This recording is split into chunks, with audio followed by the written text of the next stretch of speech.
My name's Eva, and I grew up in what you might call an ordinary family. But let me tell you, there was nothing ordinary about how things played out.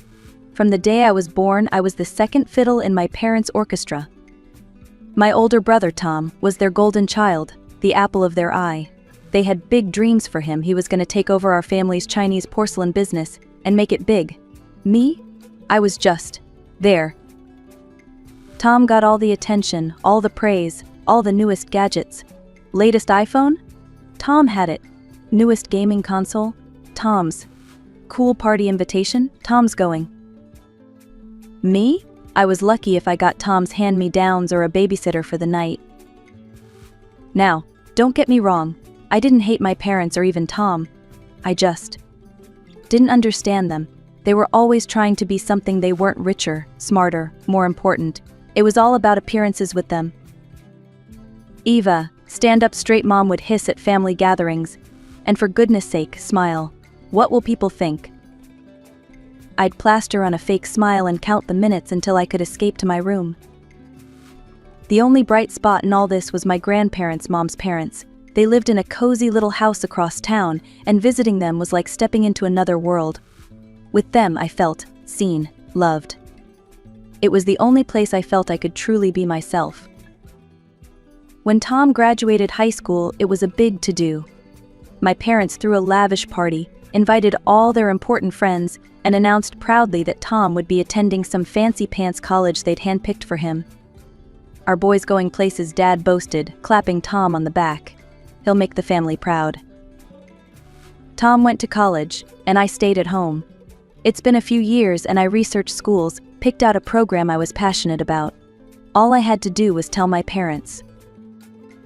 The next day, I gathered my courage and approached them at breakfast. Mom, Dad, I said, my voice shaking a little. I've decided on the college I want to attend.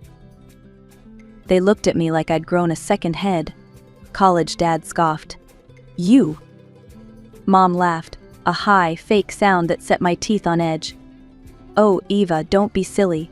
You don't need college. You'll work in the shop with us.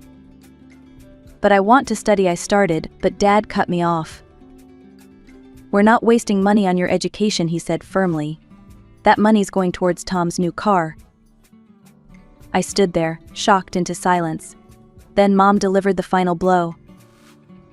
Face it, Eva, she said, not unkindly, but with a patronizing smile. You're just not college material. You'll be much happier in the shop. I felt like I'd been punched in the gut. All my dreams, all my hard work, meant nothing to them. I ran from the room, tears streaming down my face, and did the only thing I could think of. I called my grandparents. Tears streaming down my face, I could barely get the words out. Grandma, they said I'm not college material, I sobbed into the phone. There was a moment of silence, then Grandpa's voice came on the line, firm and angry. Pack your bags, Eva, we're coming to get you. An hour later, I was throwing clothes into a suitcase when my parents burst into my room. What do you think you're doing, Mom demanded. I'm leaving, I said, my voice shaky but determined. Dad scoffed. Don't be ridiculous. Where would you go? Just then, the doorbell rang. I heard Grandpa's booming voice downstairs, and a wave of relief washed over me. She's coming with us, Grandpa said as he appeared in my doorway, Grandma right behind him. Now wait just a minute, Dad started, but Grandpa cut him off. Eva's 18. She can live wherever she damn well pleases, he growled, and right now she pleases to live with us. Mom tried to argue, but I was already hauling my suitcase down the stairs. As we drove away, I watched my childhood home disappear in the rearview mirror. I thought I'd feel sad, but all I felt was free. That night, over a home-cooked dinner, my grandparents laid out their plan. We've been saving for years, Grandma said, reaching for my hand. We always knew you were destined for great things, Eva. We want to pay for your college. And just like that, my life changed. I enrolled in the college of my dreams, ready to tackle whatever came my way. Every month, without fail, a small amount of money would appear in my account for accommodation, the note always said. I threw myself into my studies with a passion I never knew I had. Late nights in the library, heated debates in class, projects that challenged me in ways I'd never been challenged before. I loved every minute of it. One day, after presenting a particularly difficult project, my professor pulled me aside. "Eva, I'm impressed," she said, a rare smile on her usually stern face. "How would you like to intern at Stellar Corp this summer?" My jaw dropped. Stellar Corp was the most prestigious company in the city. Everyone wanted to work there. Are you serious?" I stammered. She nodded. "I'm recommending you personally. Don't let me down." I practically floated out of the classroom. Me, Eva, the girl who was not college material, landing an internship at Stellar Corp. For the first time in my life, I felt like I was exactly where I was meant to be. The future was wide open, and I was ready to grab it with both hands. I was in my 3rd year of college when the unexpected call came. My older brother Tom had already graduated and landed a job. He'd been bragging about some big promotion, and now my parents, who had hardly spoken to me in years, suddenly wanted me to come home to share in Tom's success. I spent the next few days debating whether to go. Part of me wanted to stay away, to protect the life I'd built for myself. But another part, well, maybe things had changed. Maybe they finally saw me differently. In the end, I decided to go. What's the worst that could happen, right? I arrived at my old house on Friday evening, feeling like a stranger as I walked up the familiar driveway. Mom answered the door, all smiles and air kisses. I'd just finished unpacking when I heard the front door open, and Tom's voice drift up the stairs. "Mom, Dad, we're here." Curious, I headed downstairs. Tom was standing in the living room, his arm around a pretty blonde girl I'd never seen before. "Everyone, I'd like you to meet Sarah," Tom announced, beaming, "my fiancée." Mom let out a squeal that could have shattered glass, while Dad pumped Tom's hand enthusiastically. I stood on the sidelines, feeling like an outsider at a party I hadn't been invited to. "It's nice to meet you," I said to Sarah, who smiled warmly at me. "You must be Eva. Tom's told me so much about you." I doubted that, but I appreciated the effort. As we all sat down, the story came out. Tom and Sarah had been dating all through college, and now that they'd graduated, they'd decided to tie the knot. "So Sarah," Mom said, leaning forward eagerly, "tell us about your family. What do your parents do?" Sarah smiled. "Oh, they're in business. They own a chain of high-end boutiques across the country." I swear I could see dollar signs light up in my parents' eyes. Dad puffed up like a peacock. "Well, we're thrilled to welcome you to the family," he declared. "Now about the wedding. I think we should spare no expense. In fact, I'd be happy to cover half the cost myself." I nearly choked on my drink. Half the wedding costs? This from the man who wouldn't spend a dime on my college education. "That's very generous," Sarah said, looking a bit uncomfortable. "But really, there's no need." "Nonsense," Dad boomed. "We want this to be the event of the season. Nothing but the best for my son and his bride." I caught Tom's eye across the room. He looked embarrassed? Uncomfortable? It was hard to tell. For a moment, I almost felt sorry for him. As the evening wore on, the wedding plans grew more and more extravagant.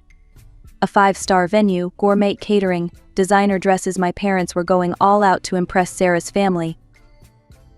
The next morning, I woke up to the sound of raised voices downstairs. Groaning, I dragged myself out of bed and crept down the stairs, curious about what new drama was unfolding. Tom and Sarah were standing in the living room, a sleek folder in Sarah's hands. My parents sat on the couch, looking confused. "What do you mean?" another city dad was saying, his face turning an alarming shade of red. Sarah opened the folder, revealing glossy photos of a stunning beach resort. "We've always dreamed of a destination wedding," she explained, her voice excited. "Look at this place, it's perfect." I watched as my father's eyes bulged at the price list Sarah handed him. This is ridiculous," he spluttered. "It's 3 times what we discussed." "But Dad," Tom argued, "you said you wanted the best. This is the best." Dad stood up, his fists clenched. "I meant the best in our hometown, where our friends can attend. Who's going to travel across the country for your wedding?" Our friends will, Sarah said softly, looking hurt. The argument escalated quickly. Dad insisted on a local wedding, while Tom and Sarah stood their ground on the destination plan. I stood in the corner, feeling like I was watching a tennis match, my head swiveling back and forth between the two sides. Finally, Dad exploded. Enough. It's either a wedding here the way I want it, or you're on your own. The room fell silent. Tom's face hardened, a look I'd never seen before. Fine, he said coldly, we'll do it on our own. With that, he grabbed Sarah's hand and stormed out, slamming the door behind them. Dad collapsed onto the couch, his face in his hands. Mom fluttered around him, murmuring soothing words. I stood there awkwardly, not sure what to do. I'm going to head back to college, I said quietly. Neither of them responded. I packed my bags and left, grateful to escape the tension-filled house. Back at college, I threw myself into my studies, trying to forget the family drama. Weeks turned into months and life went on. I was deep into my final project when I got the call that changed everything. Is this Eva Thompson? A formal voice asked. Yes, that's me, I replied, my heart racing. This is Mr. Johnson from Johnson Associates law firm. I'm afraid I have some bad news. Your grandparents, Robert and Margaret Thompson, were in a car accident 3 days ago. I'm sorry to inform you that they didn't survive. The world seemed to tilt on its axis. My grandparents. Gone? It couldn't be true. They were the only ones who had ever truly believed in me, supported me. And now... Miss Thompson, the lawyer's voice brought me back to reality. There's something else we need to discuss. Your grandparents will. I listened in a daze as Mr. Johnson explained that I was the sole beneficiary. My grandparents had left me everything, their cozy house, their savings, everything. I sat on my bed after the call ended, trying to process it all. Grief for my grandparents warred with disbelief over my inheritance. I was now the owner of a house and had a substantial amount of money in the bank. The dust had barely settled on my grandparents' funeral when the vultures started circling. I was still trying to process my grief when Tom showed up at my door, all smiles and fraternal love. Eva, sis, he exclaimed, pulling me into a hug that felt about as genuine as a $3 bill. How you holding up? I stepped back, eyeing him warily. I'm managing. What are you doing here, Tom? He sauntered into my apartment like he owned the place, making himself comfortable on my couch. Well, I heard about Grandma and Grandpa's will. That's quite a windfall you got there, huh? And there it was. I crossed my arms, already knowing where this was heading. Look, Eva, Tom said, his voice taking on that wheedling tone I knew all too well. Sarah and I, we're still trying to put together our dream wedding, and now that you've come into some money.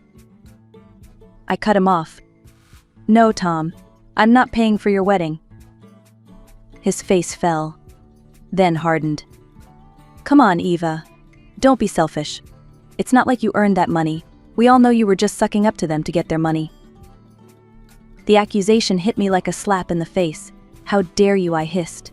I loved them. They were the only ones who ever believed in me. Yeah, because you played them like a fiddle. Tom was on his feet now, shouting, Poor little Eva, so neglected. Give me a break.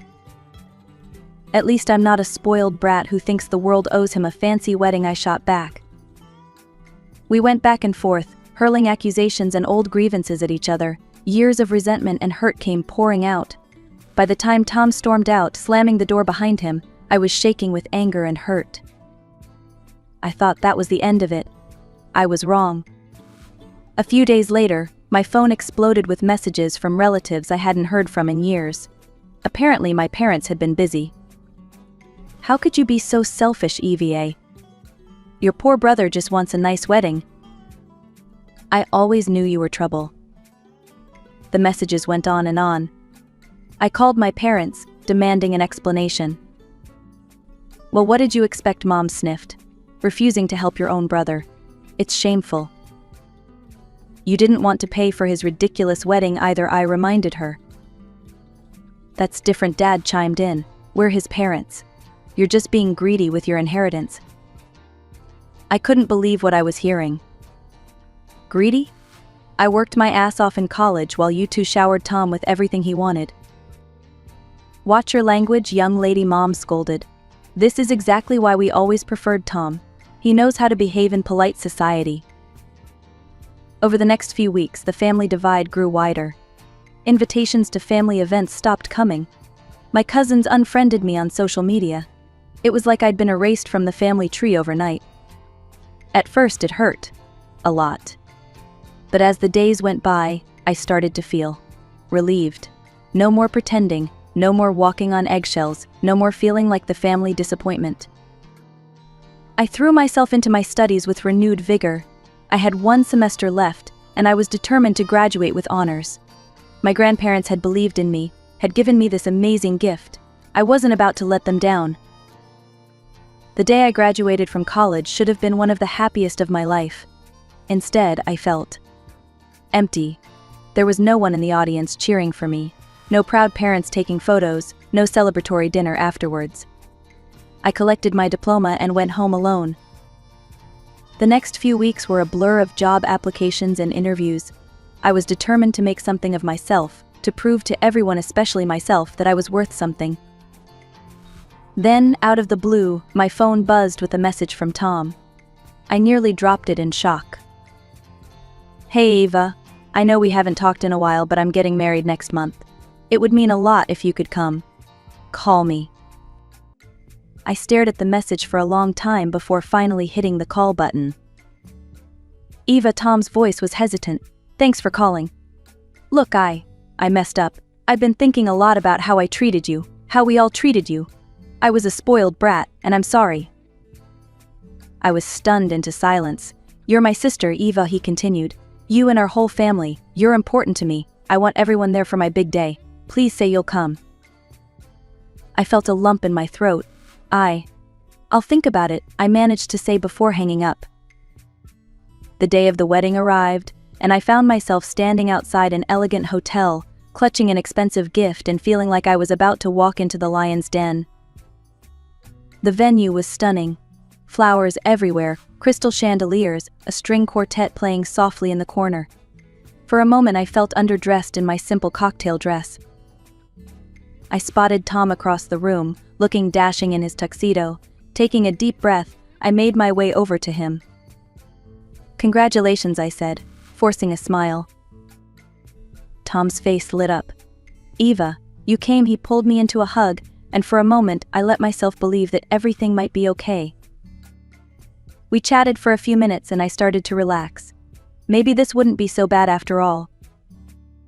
Then I saw them. Mom and Dad, making their grand entrance. Mom was dripping in jewelry, Dad in a tux that looked like it cost more than my monthly rent. They swept into the room like royalty, greeting guests with air kisses and condescending smiles. Oh darling, my son's wedding is just divine, I overheard Mom saying to another guest. Of course we spared no expense. Only the best for our Tom. I had to stifle a laugh. Same old Mom and Dad, always putting on a show.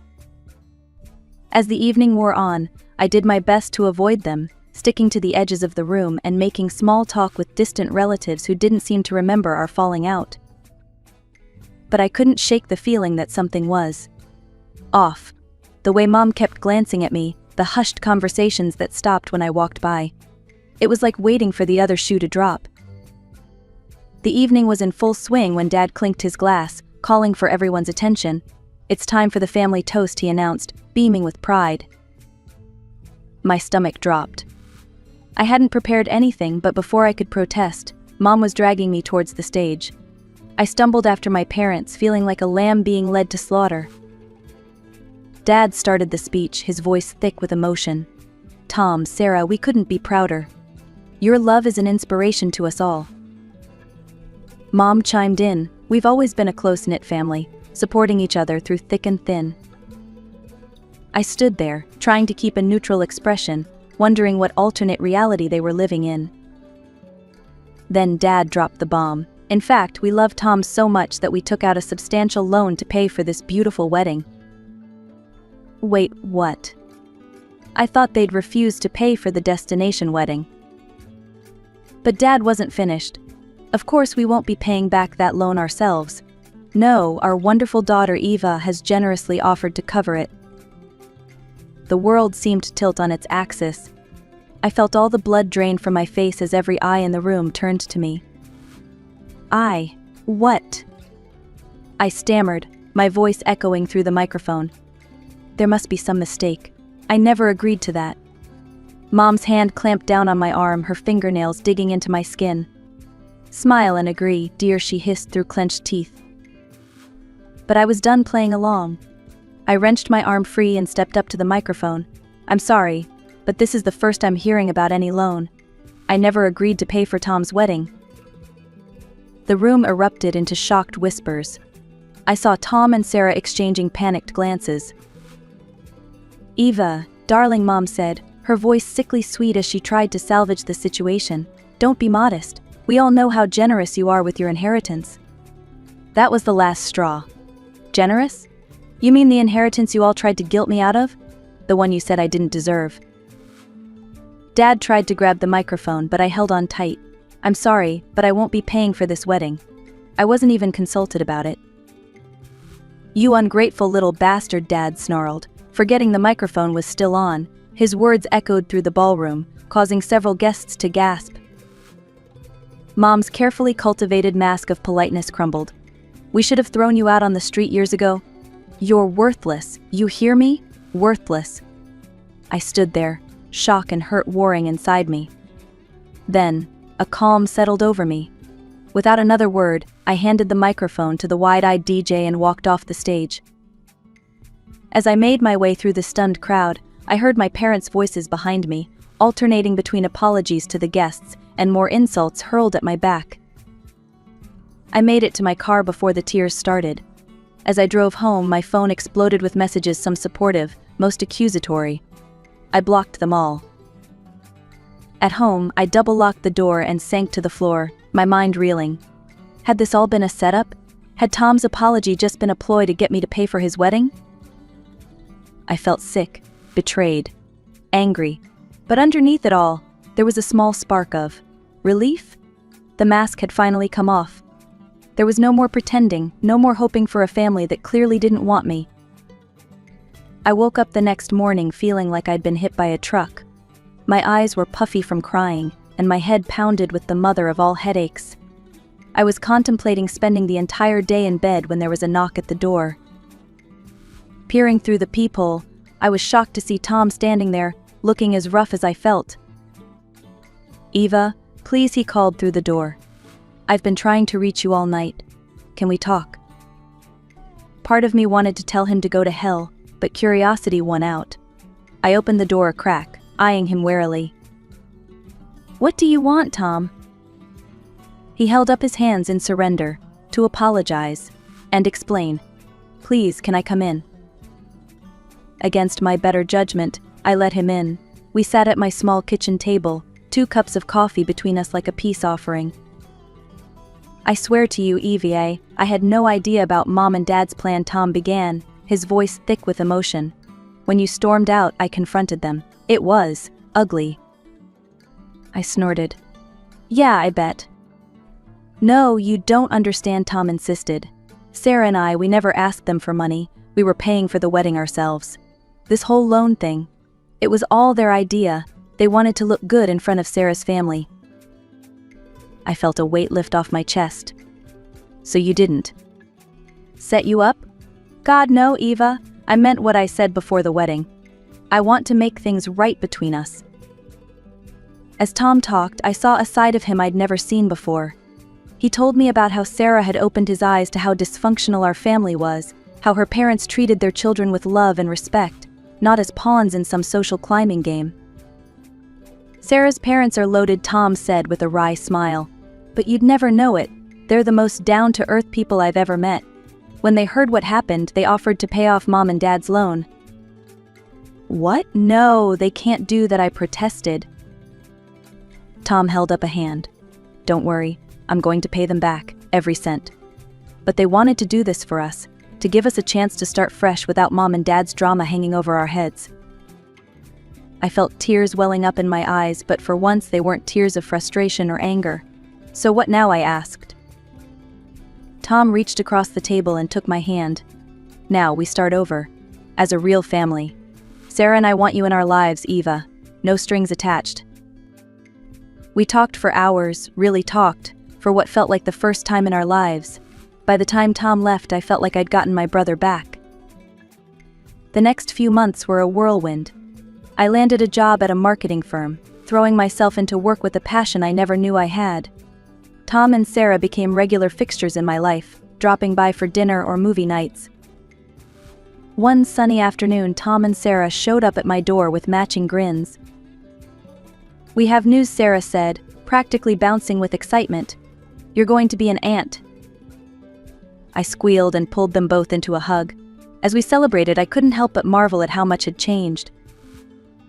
Our parents tried to worm their way back into our lives when they heard about the baby, but Tom and I stood firm. We were done with their manipulation and drama. It wasn't easy, cutting them out, but we had each other now. And sometimes, the family you choose is stronger than the one you're born into.